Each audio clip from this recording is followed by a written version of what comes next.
What's going on, everyone? Welcome back to the channel. So as you can see, we got our first Purell mod right here, Purell drop-in filter. We're gonna go ahead and put that on. Came with 2 stickers as well. As you can see, it's a pretty simple step and procedure. You have 4 screws, 1, 2 right in here, 3, and then 1 down in there. You're either gonna use a Phillips like this, or 8 millimeter to get to the screws right over there. So we're gonna go ahead and start that, and then we're gonna go ahead and see what it sounds like. And as always, we're gonna do some draggy pulls. All right, guys, so as you can see, it was a little bit more involved than I initially anticipated. You had to take out the 1 screw over here and then 4 others. In addition to that, you had to take out this little inlet over here. There's a clip holding it here. Careful not to lose it. I did, so I'm gonna have to go ahead and get a replacement. You lift this over here and you just pop it out, no big deal. And then just leave the master full connected so you don't forget, and then you throw check engine light and such.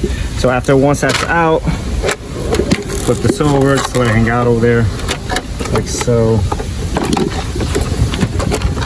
See, thing's only got 4,000 miles or so, not even, so definitely some pretty good usage already in comparison to the Purell one. So we're gonna go ahead and install it, and then we're gonna see what it sounds like.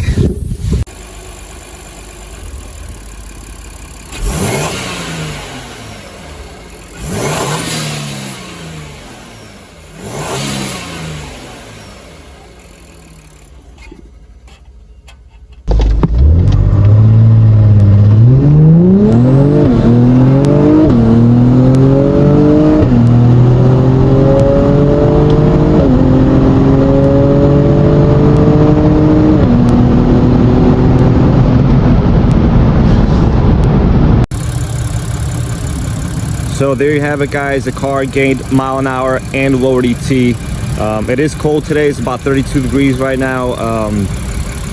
DA was, I believe, negative 2,200 or so. So that definitely plays a factor in it. But overall, versus the last time that it went 1270s or what it was, we gained mile an hour and ET. It was only like an 8-degree difference or so. If you're looking for it to make some sort of audible sound, it doesn't. I didn't notice any difference. I provided the clip, so you tell me, but I didn't really notice any difference. But if you're looking for a simple upgrade, you know, it's very easy to do. You should go ahead and do it. Purell saying that they're gonna have some sort of a stage 1 intake eventually, so I'm assuming it'll be the elbow right over here, with the airbox lid replacement possibly. So we'll see. Maybe eventually somebody comes out with a cold air setup. You know, we'll see what happens. But overall, guys, this is it's good improvements. If you live in a southern state and it's really hot and humid out, don't expect similar results. As I've stated many times before, these cars do not respond well in the heat. And I think once the front mount comes out, that's going to be a tremendous improvement. So hopefully that comes out sooner or later. I'm also very confident that the car will go 11 sooner rather than later. As the minute there's some sort of flash out, or you know, I could get this tuned, pretty sure this car is going to go 11s. I have no doubt about it, and which is pretty impressive considering the car's 4,200 pounds. You know, sports family sedan. That's pretty impressive. I know the competition is quicker, and you know what? Good for them.